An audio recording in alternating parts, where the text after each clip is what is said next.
Bueno, en este video les voy a explicar cómo resolver un circuito RLC de corriente alterna en serie. Y acá en este caso nos pide calcular la impedancia total, la corriente total. Después nos pide la caída de tensión en cada elemento y el diagrama fasorial. Esto que tenemos acá son algunos de los datos, ¿sí?, del circuito.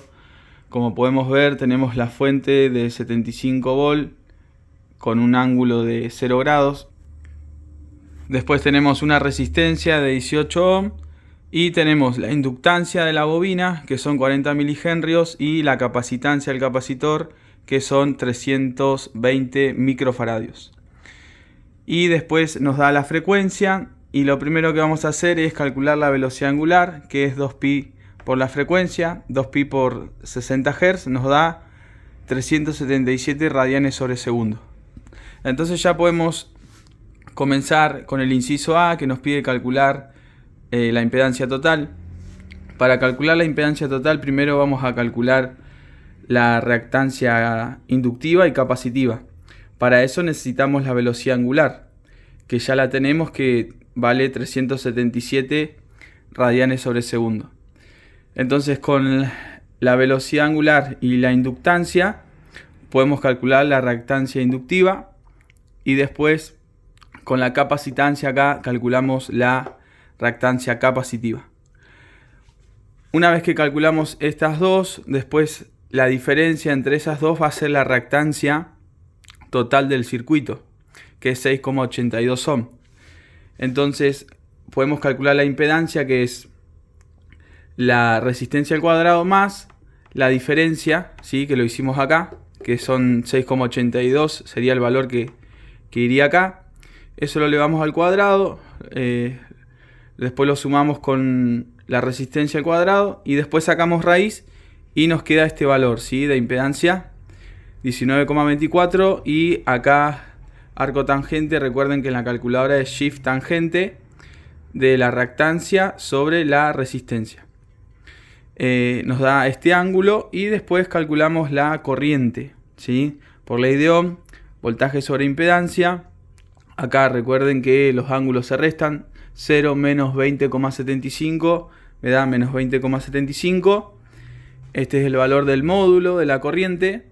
Y ya podríamos seguir con el inciso B. Fíjense que el inciso B está acá. Por ley de Ohm, la caída de tensión en la resistencia, en la bobina y en el capacitor es la corriente por la resistencia, la corriente por la impedancia en la bobina y la corriente por la impedancia en el capacitor. Acá yo ya puse los valores. La resistencia tiene un ángulo de 0, la bobina un ángulo de 90 y el capacitor un ángulo de menos 90. Acá se multiplican los módulos, 3,8 por 18, eso me da 68,4. Y acá los ángulos se suman o se restan dependiendo los signos. Multiplico módulos, me da este valor, y los ángulos, menos 20,75 más 90, me da esto. Después, por último, el capacitor, ¿sí?, 3,8 por 8,26 me da 31,38. Esto queda en la unidad de volt.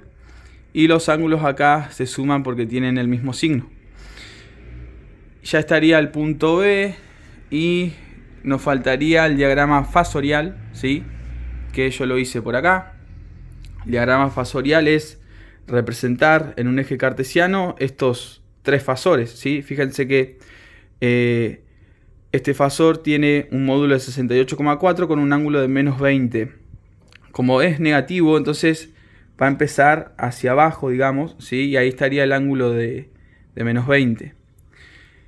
Después tenemos el voltaje en la bobina, ¿sí?, que tiene un ángulo de 70 casi, que iría por acá, ¿sí?, sería este el fasor.